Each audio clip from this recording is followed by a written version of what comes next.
Date आज के देखो 15 फरवरी 2025 है। स्वागत है आपका एटोएल डिस्कशन में। आज देखो 3 इश्यूज हम डिस्कस करेंगे, दो द हिंदू के। सबसे पहले द हिंदू का ये आर्टिकल हम डिस्कस करेंगे, कैसे चाइना सप्लाई चेन्स को वेपनाइज कर रहा है। चाइना ने एक ओछी हरकत कर दी। चाइनीज वर्कर्स इंडिया में फोक्सकॉन कंपनी का जो प्लांट है ना आईफोन्स बनाने के लिए, वहां पे चाइना के वर्कर्स काम कर रहे थे। चाइना ने उनको वापस बुला लिया। वापस क्यों बुला लिया? ताकि वो चाइनीज वर्कर्स यहाँ पे इंडियन वर्कर्स को सिखा ना दे चीज़ें। समझ गए? तो चाइना को लगता है इससे डिपेंडेंसी हमारे ऊपर ख़त्म हो जाएगी। तो किस प्रकार से चाइना सप्लाई चेन्स को वेपनाइज कर रहा है, ये इशू हम डिस्कस करेंगे। दूसरा आर्टिकल फिर पोस्ट पुलवामा लेसन्स से संबंधित है। 14 फरवरी 2019 को पुलवामा में हमला हुआ था, पोस्ट पुलवामा लेसन्स। तीसरा आर्टिकल, तीस्ता डैम तबाह हो गया था 2013 में ग्लेशियल लेक आउटबर्स्ट फ्लड की वजह से, बट वहां पे अभी फिर से डैम को रिकंस्ट्रक्ट करवाया जा रहा है सरकार के द्वारा। मतलब एनवायरमेंटल मिनिस्ट्री ने रिकमेंडेशन दी है कि डैम फिर से रिकंस्ट्रक्ट करवाया जाए, ये कॉमर्शियली वायबल है। तो कितना सही कितना गलत, एक्सपर्ट्स क्या बोलते हैं इस बारे में डिस्कशन हम स्टार्ट करें उससे पहले देखो एक केस स्टडी है। देखो ट्रंप किस प्रकार से अपने गवर्नमेंट का डाउन साइज कर रहे हैं। ट्रंप इलेक्शन लड़े थे ना, चुनाव प्रचार के दौरान उन्होंने बोला था कि गवर्नमेंट बहुत ज़्यादा भारी हो गई है। भारी का मतलब बहुत सारे एम्प्लॉइज बेकार के हैं, कोई काम नहीं करते, लेकिन वो मौजूद हैं और फ्री की सैलरी ले रहे हैं। इस प्रकार की बातें ट्रंप ने बोली थी और अंत ही 10,000 फेडरल वर्कर्स को ट्रंप ने नौकरी से निकाल दिया है। देखो किसी को भी ना नौकरी से निकालना बहुत गलत है, बहुत ही ज़्यादा गलत है। और इंडिया जैसे देश में नौकरी से तो बिल्कुल भी नहीं निकालना चाहिए, जहाँ पे मतलब एम्प्लॉयमेंट कम है, अनएम्प्लॉयमेंट ज़्यादा है। बट हाँ, इतना ज़रूर है, हमारे देश में सरकार को ना गवर्नेंस इंप्रूव करने पे ध्यान जरूर देना चाहिए। अभी ये भोपाल की घटना आपने देखी होगी कि एक आरटीओ का पुलिस कांस्टेबल जो रिटायर हो चुका था, हजारों करोड़ की संपत्ति उसके पास से मिली। सोच के देखो, एक आरटीओ का कांस्टेबल रिश्वत से कितना कमाता है। मतलब इतना ज़्यादा करप्शन अभी भी हमारे देश के गवर्नमेंट डिपार्टमेंट्स में है। जल्दी जल्दी काम नहीं होता। चेंजेस आए हैं, बहुत सारी जगहों पे चेंजेस आए हैं और चीज़ें ज़्यादा जल्दी होने लगी हैं, लेकिन देखो करप्शन ख़त्म नहीं हुआ है। ये बात आपको ही पता है, आप भी अपनी नॉर्मल लाइफ में देखते हो। आज भी गवर्नमेंट एम्प्लॉयज़ के पास में इंसेंटिव नहीं है। उनको पता है प्रमोशन तो वैसे ही हो जानी है और क्या फ़ायदा, अच्छा काम करेंगे तो कुछ मिलने वाला तो है नहीं। तो भारत सरकार को बिना गवर्नेंस से इम्प्रूव करने पे, और जहां देखो लगता है गवर्नमेंट एम्प्लॉयज की सैलरी कम है तो इंक्रीज कर दो, लेकिन करप्शन का कोई एक्सक्यूज नहीं है कि हाँ करप्शन इस वजह से करते हैं, सैलरी कम है। जनता के प्रति अकाउंटेबिलिटी नाम में ही होता है, पब्लिक सर्वेंट, सिविल सर्वेंट, लेकिन एक सरकारी पर्सन भी सिलेक्ट होने के बाद में अपने आप को राजा समझने लगता है और जनता को सब्जेक्ट समझने लगता है, जो ब्रिटिश कॉलोनियल माइंडसेट था। तो ये चीजें भारत में भी सरकार को एड्रेस करनी चाहिए। आपका क्या मानना है इस बारे में? आप भी कमेंट बॉक्स में अपनी राय जरूर दीजिए। चलिए अब डिस्कशन स्टार्ट करते हैं। फर्स्ट इंपोर्टेंट आर्टिकल, कैसे चाइना इलेक्ट्रॉनिक्स सप्लाई चेन्स को हथियार के तौर पे इस्तेमाल कर रहा है, यानी वेपन के तौर पे इस्तेमाल कर रहा है। आप सिलेबस में जीएस पेपर सेकंड के इस टॉपिक से आर्टिकल को रिलेट कर सकते हो। शुरू में मैं आपको एक थोड़ा सा बैकग्राउंड देता हूं। आज देखो दुनिया की इलेक्ट्रॉनिक्स मैन्युफैक्चरिंग में सबसे ज्यादा कंट्रीब्यूशन किसका है? चाइना का है। वर्ल्ड में जितने भी मोबाइल फोन्स और लैपटॉप्स वगैरह प्रोड्यूस होते हैं, सबसे ज़्यादा कहाँ प्रोड्यूस होते हैं? चाइना में। चाइना दुनिया की इलेक्ट्रॉनिक्स का मैन्युफैक्चरिंग हब है, आप बोल सकते हो। और फोक्सकॉन क्या है? फोक्सकॉन, ये जो कंपनी आप देख रहे हो फोक्सकॉन, ये देखो Taiwan based electronics manufacturing company है जो दुनिया के बड़े ब्रांड्स के लिए गैजेट्स बनाती है। जैसे एप्पल के लिए आईफोन बनाना, आईफोन एप्पल का होता है, लेकिन एप्पल ने सारी टेक्नोलॉजी वगैरह डेवलप कर ली ना, फिर एप्पल ना फोक्सकॉन को दे देती है ठेके पे बनाने के लिए मोबाइल, कि हमारे लिए आप 1 लाख फ़ोन बना दीजिए और टेक्नोलॉजी वगैरह सारी हमसे ले लीजिए। ऐसे सिस्टम चलता है। और इंडिया का क्या रोल है? देखो इंडिया ये चाहता है मोबाइल फोन्स और दूसरे इलेक्ट्रॉनिक्स गैजेट्स की मैन्युफैक्चरिंग ज़्यादा से ज़्यादा इंडिया में होनी चाहिए। और इसके लिए सरकार ने make in India initiative launch किया है। कुछ समय पहले सरकार ने production linked incentive scheme launch की थी, उसके बारे में आगे हम इस आर्टिकल में डिस्कस करेंगे। और जब कोविड-19 की महामारी आई तो चाइना प्लस वन की स्ट्रेटेजी का बोलबाला देखने को मिला। तब भी यूएसए जैसे जो देश थे ना, उनको समझ में आ गया था कि अकेले चाइना के ऊपर डिपेंडेंट होना ठीक नहीं है, तो चाइना के अलावा अपनी जो फैक्ट्रीज वगैरह हैं उनको डाइवर्सिफाई किया जाए और देशों में लगाई जाएं, जैसे इंडिया, मैक्सिको, वियतनाम, इंडोनेशिया, यहां भी फैक्ट्रीज होनी चाहिए। ये यूएस की कंपनीज को समझ में आ गया।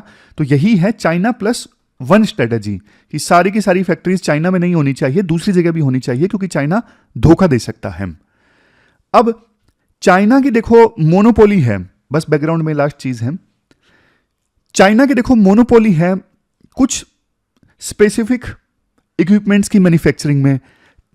चाइना के पास में कंपोनेंट्स की मोनोपोली है, जैसे चिप्स वगैरह हैं, कुछ और चीजें हैं जो सिर्फ चाइना से मिलती हैं, और चाइना के पास में ट्रेन टेक्नीशियन है। तो इन्हीं चीजों का ना चाइना एक हथियार के तौर पे इस्तेमाल करता है। चाइना नहीं चाहता हमारे जो ट्रेन टेक्नीशियन हैं वो दूसरे देशों के टेक्नीशियन को ज्यादा जाके चीजें सिखाएं और उनको भी इलेक्ट्रॉनिक्स मैन्युफैक्चरिंग में महारत हासिल हो जाए, ये चाइना नहीं चाहता। और चाइना ये भी नहीं चाहता कि इन इलेक्ट्रॉनिक्स गैजेट्स की मैन्युफैक्चरिंग में जो स्पेसिफिक इक्विपमेंट लगते हैं और जिनकी महारत सिर्फ चाइना के पास में है, चाइना नहीं चाहता कि वो इक्विपमेंट्स दूसरे देशों को मिले और दूसरे देश भी मोबाइल वगैरह बना लें। समझ गए? ये चाइना की सोच है। अब हुआ क्या, मैं आपको बताता हूं, ये डेट भी दी हुई है, जनवरी 2025 की ये बात है। जनवरी 2025 में ना चाइना ने एक ओछी हरकत कर दी।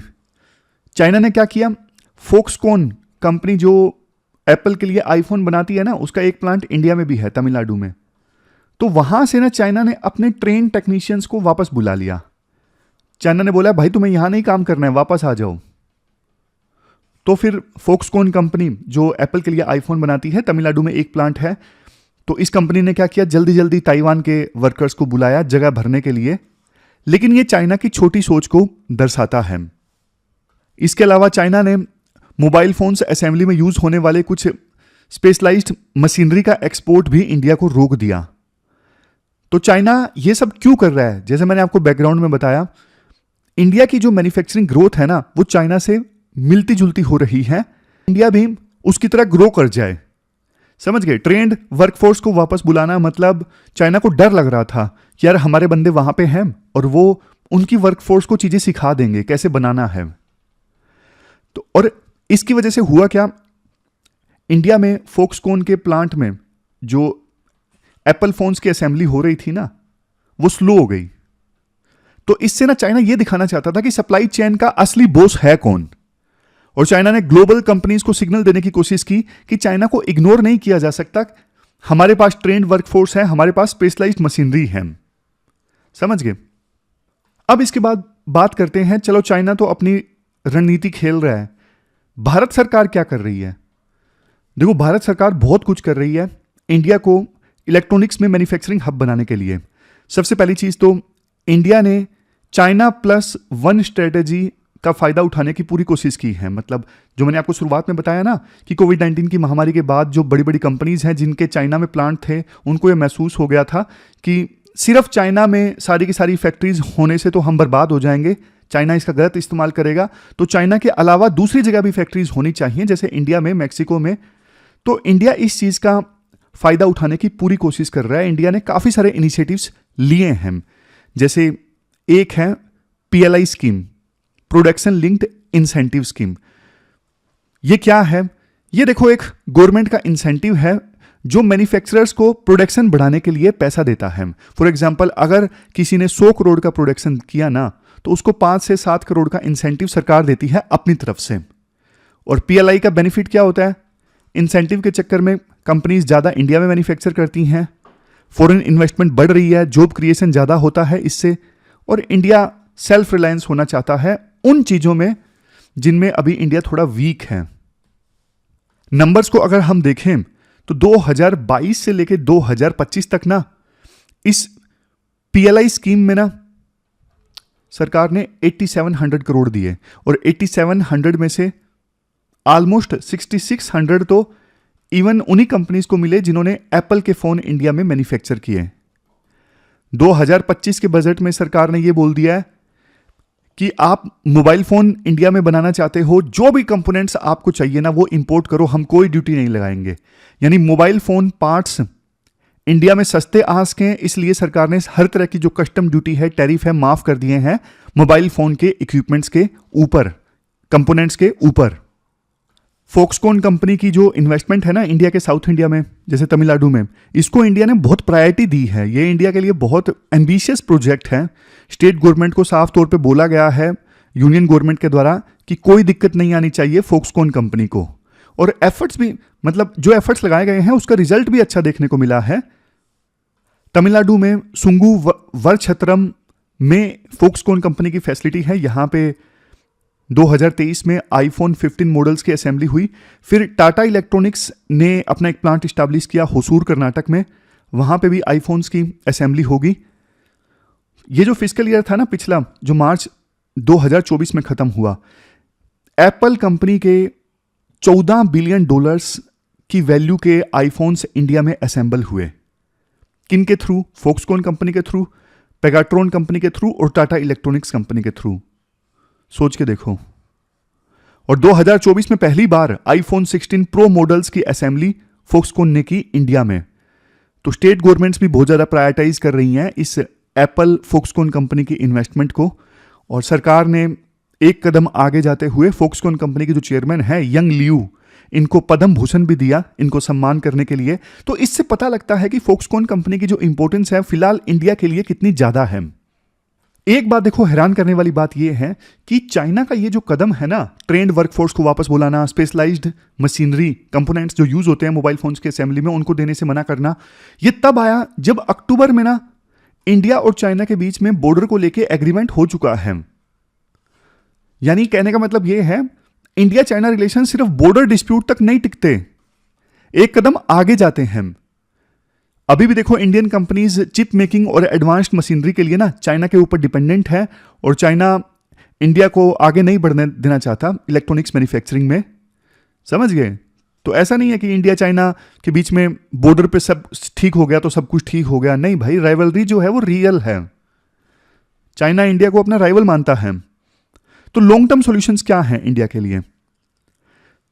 देखो, शॉर्ट टर्म सॉल्यूशन तो यही है कि कंपनी के थ्रू इंडिया जो है चाइना से नेगोशिएट करे और बोले कि देखो जो मोबाइल कंपोनेंट्स हैं असेंबली में चाहिए वो आप दो, आप उनको देने से मना क्यों कर रहे हो? लेकिन लॉन्ग टर्म में क्या करना चाहिए सरकार को? लॉन्ग टर्म स्ट्रेटेजी देखो ये होनी चाहिए, सबसे पहले इंडिजिनस मैन्युफैक्चरिंग का ना एक पूरा इकोसिस्टम डेवलप किया जाए। अभी सिर्फ मोबाइल फोन्स की ना असेंबली होती है भारत में, असेंबली से काम नहीं चलेगा, कंपोनेंट्स का प्रोडक्शन भी इंडिया में होना चाहिए। सेमीकंडक्टर और जो पीसीबी मैन्युफैक्चरिंग है ना उसको भी इंसेंटिवाइज किया जाए ताकि चिप्स वगैरह भी इंडिया में बननी स्टार्ट हो। अभी वैसे प्लांट लग रहे हैं, जैसे वेदांता और टाटा दोनों ये सेमीकंडक्टर फैब्रिकेशन यूनिट लगाने की तैयारी में है गुजरात में, धुलेड़ा में। मतलब दोनों धुलेड़ा में नहीं, एक लग रही है वहाँ पे फैक्ट्री धुलेड़ा में। फिर दूसरा क्या करना चाहिए भारत सरकार को? स्किल्ड वर्कफोर्स तैयार करनी चाहिए। सिर्फ देखो low level assembly line workers नहीं, जो मोबाइल फोन्स के असेंबली कर्स हैं, हाईटेक एक्सपर्ट्स भी इंडिया में होने चाहिए। तो स्किल डेवलपमेंट जो प्रोग्राम्स है ना उनको इंडस्ट्री स्पेसिफिक बनाने की जरूरत है। फिर नेक्स्ट स्टेप सरकार को लेना चाहिए, प्राइवेट इन्वेस्टमेंट बढ़ाओ। जैसे Vedanta Tata semiconductor fabrication unit establish कर रही है ना, तो दूसरी बड़ी कंपनीज भी पैसा इन्वेस्ट करें। सिर्फ देखो गवर्नमेंट सब्सिडी से काम नहीं चलेगा, प्राइवेट कंपनीज को इन्वेस्ट करना होगा। हमारे जो बड़े बड़े घराने हैं जैसे अंबानी है, अदानी है, ये मेनली उन बिजनेसेस में हैं जिनमें सरकार से फायदा लिया जा सकता है। सरकार से फायदा मतलब जैसे अंबानी है, एयरपोर्ट का कॉन्ट्रैक्ट ले लिया, सोलर प्लांट इस्टेब्लिश कर लिया, तो लेकिन इनको इतना पैसा है, टेक्नोलॉजी में इन्वेस्ट करना चाहिए ना। कुछ टेक्नोलॉजी में भारत को आगे लेके जाओ। रिलायंस भी कुछ टेक्नोलॉजी में कुछ खास नहीं है, टाटा फिर भी बढ़िया है। टाटा इलेक्ट्रॉनिक्स बहुत अच्छा काम कर रहा है, मतलब वो फॉक्सकॉन के लिए मोबाइल असेंबली करता है। टाटा अपना अलग से सेमीकंडक्टर फैब्रिकेशन यूनिट भी लगा रहा है, लेकिन ये रिस्की इन्वेस्टमेंट होती हैं। तो ये इन्वेस्टमेंट करने के लिए एक विजन चाहिए और देश के लिए सोच होनी चाहिए। शायद इसीलिए टाटा ने स्टार्ट किया। मतलब मैं अंबानी अदानी को क्रिटिसाइज नहीं कर रहा हूँ, मतलब पर्सनल ओपिनियन बता रहा हूँ कि उनको करना चाहिए टेक्नोलॉजी में इन्वेस्ट, जो देश के लिए जरूरी है। राइटर कहते हैं सरकार को ना इंडिया में एक नेटवर्क तैयार करना पड़ेगा कॉन्ट्रैक्टर्स का। जैसे ये फोक्सकॉन कंपनी क्या है, कॉन्ट्रैक्ट ले लेती है एप्पल से कि हम आपका मोबाइल मैन्युफैक्चर कर देंगे, समझ गए। तो वैसे ही इंडिया में भी ना एक नेटवर्क होना चाहिए कॉन्ट्रैक्टर्स का, जो इंडियन कंपनीज को भी सर्व करे, जो फॉरेन कंपनीज को भी सर्व करे, तब आएगा मजा। फिर लास्ट पॉइंट में राइटर ये बोलते हैं टेक्नोलॉजी क्लस्टर्स डेवलप करने होंगे हमें। टेक्नोलॉजी क्लस्टर्स मतलब स्पेशलाइज्ड टेक हब्स। उन स्पेशलाइज्ड टेक हब्स में क्या क्या हो, वहां पे R&D सेंटर्स हों, वहां सप्लायर्स एक जगह पे हों, मतलब टेक्नोलॉजी से संबंधित जो भी स्टेक होल्डर्स है ना, उन स्पेशलाइज्ड टेक्निकल हब्स में हों। तो ऐसे क्लस्टर सरकार को डेवलप करने होंगे। जैसे देखो बेंगलुरु है हमारे देश में, सिलिकॉन वैली है ना, वैसे ही किसी सिटी को ना इलेक्ट्रॉनिक्स गैजेट की मैन्युफैक्चरिंग में एक हब के तौर पे डेवलप किया जा सकता है। वैसे इस साल के बजट में नेशनल मैन्युफैक्चरिंग मिशन में ना स्मॉल मीडियम और लार्ज एंटरप्राइजेस के लिए सरकार ने काफ़ी सारे प्रोविजंस किए हैं। ये एक अच्छा स्टेप है, बट राइटर बोलते हैं फाइनेंशियल एलोकेशन ज़्यादा होना चाहिए ताकि जिन क्लस्टर्स की हमने बात की ना वैसे क्लस्टर्स बन सकें। कंक्लूजन में देखो ये बोला जाता है चाइना की ये जो इकोनॉमिक वारफेयर की स्ट्रेटेजी है, ये देखो सिर्फ एक चेतावनी नहीं है बल्कि एक अपॉर्चुनिटी भी है इंडिया के लिए। इंडिया को सिर्फ आईफोन असेंबली करने वाला देश नहीं बल्कि ग्लोबल इलेक्ट्रॉनिक्स मैन्युफैक्चरिंग लीडर बनना पड़ेगा, समझ गए। तो ये पूरा आर्टिकल हमने डिस्कस किया, चलते हैं आगे। देखो post Pulwama lessons for India and Pakistan से संबंधित हैं। आप सिलेबस में ना जीएस पेपर सेकंड के इस टॉपिक से आर्टिकल को रिलेट कर सकते हो। 6 साल पहले 14 फरवरी 2019 की ये बात है, जम्मू एंड कश्मीर के पुलवामा डिस्ट्रिक्ट में ना एक सीआरपीएफ का काफिला जा रहा था और उस काफिले पर सुसाइड अटैक होता है। 40 हमारे सीआरपीएफ के जो जवान हैं वो शहीद हो जाते हैं। अटैकर कौन था? आदिल अहमद दार, जो 1 साल पहले जैसे मोहम्मद आतंकी संगठन के साथ में जुड़ा था। और जैसे मोहम्मद एक पाकिस्तान बेस्ड टेरर ऑर्गेनाइजेशन है जो मसूद अजहर चलाता है। टेरर का मकसद साफ तौर पे देखो यही था कि भारत में डर स्प्रेड करना, आर्मी के मोराल को तोड़ना। लेकिन इंडिया का जो रिस्पॉन्स था ना इस टेरर स्ट्राइक के बाद में, वो अपने आप में यूनिक था। कैसे? इंडिया ने देखो 1971 के बाद ना पहली बार LOC को क्रॉस करके एयर स्ट्राइक किए। इंडियन एयरफोर्स के मिराज 2000 जो जेट्स थे ना, इन्होंने पाकिस्तान के बालाकोट में जाके, बालाकोट जो कि खैबर पख्तूनवा में है, वहां पे जाके टेररिस्ट कैंप्स को डिस्ट्रॉय कर दिया। मतलब पहले देखो इंडिया सिर्फ LOC तक लिमिटेड रहता था, लेकिन ये अटैक पहली बार पाकिस्तान के मेनलैंड में किया गया इंडिया ने उस टेरर अटैक का जवाब देने के लिए। तो ये क्लियर सिग्नल था एक प्रकार से कि टेररिज्म का जवाब अब सिर्फ डिप्लोमेटिक तरीके से या फिर LOC तक सीमित नहीं रहेगा। इवन मेनलैंड पाकिस्तान में जाके भी इंडिया के द्वारा टेरर अटैक का जवाब दिया जा सकता है। उसके बाद पाकिस्तान ने क्या किया? पाकिस्तान ने देखो जवाब में, जब इंडिया ने बालाकोट एयर स्ट्राइक्स किए ना, तो पाकिस्तान ने जवाब में इंडियन मिलिट्री साइट्स को टारगेट करने की कोशिश की। डॉग फाइट होती है उस दिन, और डॉग फाइट में पाकिस्तान के जेट्स और इंडिया के जेट्स के बीच में डॉग फाइट होती है हवा में। और डॉग फाइट में इंडिया का एक MiG-21 जेट क्रैश हो जाता है। विंग कमांडर अभिनंदन इनको पाकिस्तान कैप्चर कर लेता है और इंडिया भी पाकिस्तान का एक F-16 उड़ा देता है। तो पाकिस्तान ने बाद में देखो तुरंत के तुरंत हमारे पायलट को रिहा कर दिया। ये पाकिस्तान के ऊपर प्रेशर का नतीजा था।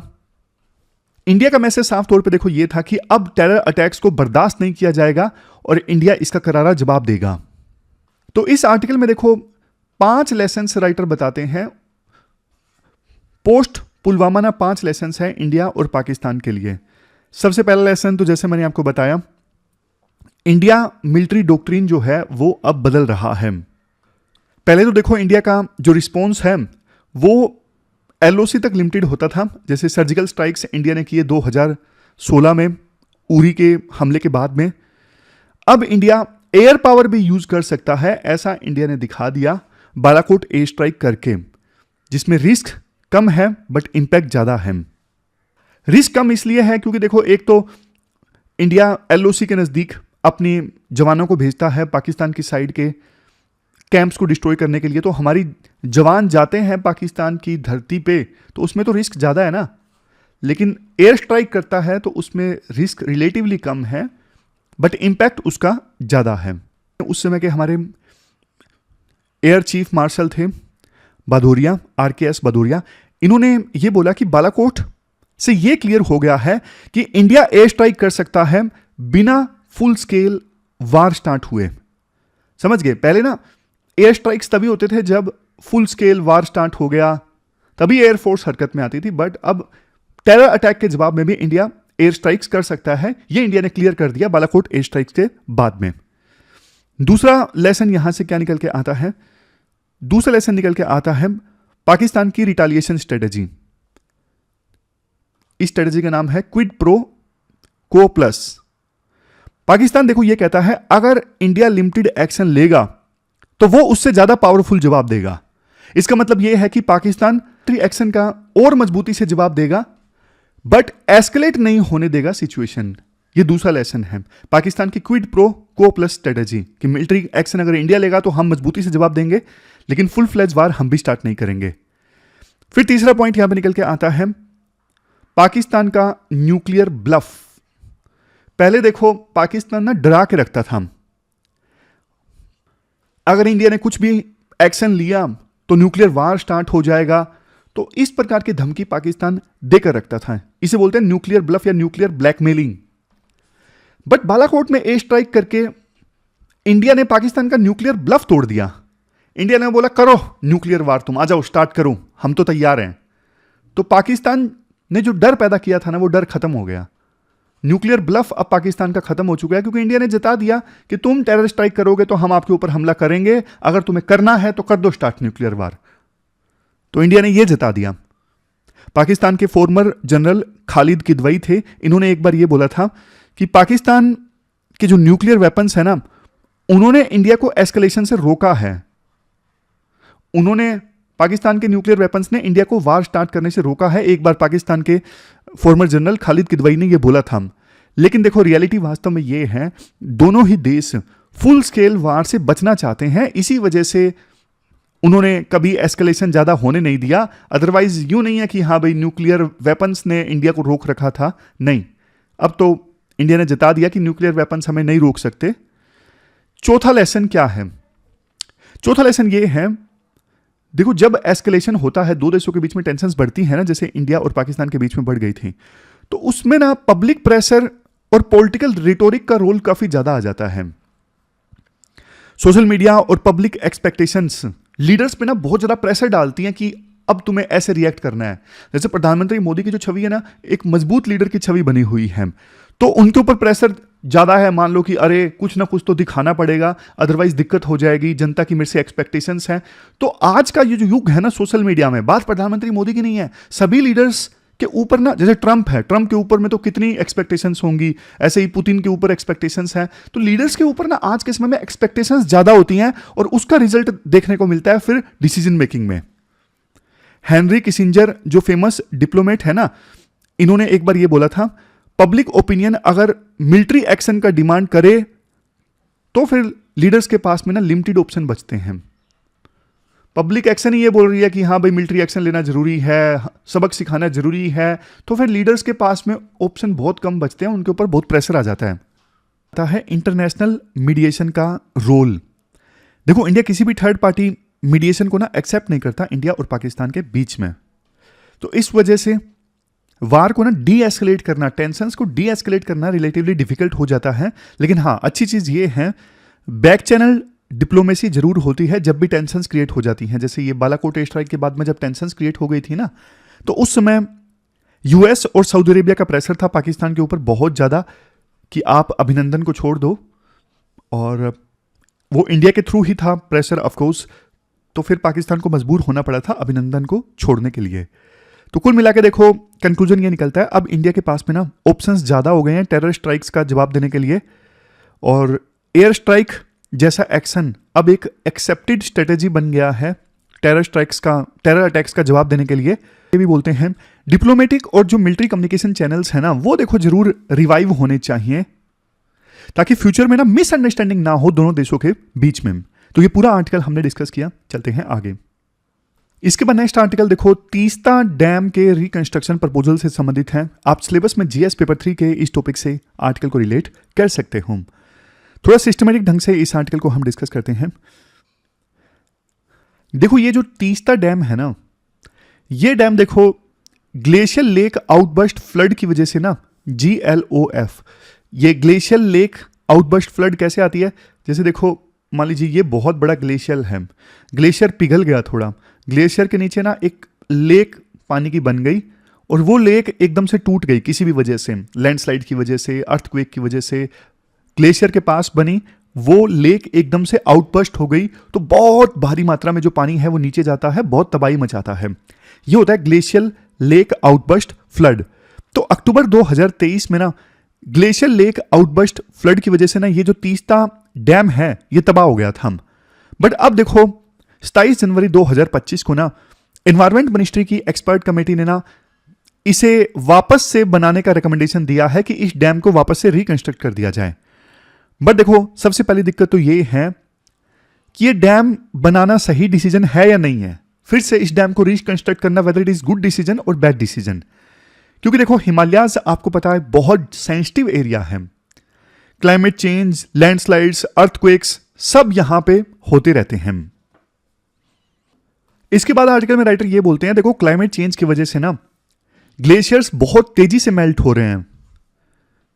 जो ब्लैक कार्बन पार्टिकल्स है ना, पोल्यूशन की वजह से ब्लैक कार्बन पार्टिकल्स है ना, वो ग्लेशियर के ऊपर जाके जमा हो जाते हैं और उनकी वजह से सनलाइट ग्लेशियर्स ज्यादा एब्जॉर्ब करते हैं और ग्लेशियर्स फिर और ज्यादा तेजी से पिघलते हैं। इसका अंदाजा आप इसी बात से लगा सकते हो 2011 से लेकर 2024 के बीच में ग्लेशियर लेक्स का जो एरिया है ना वो 33.7% इंक्रीज हो गया है।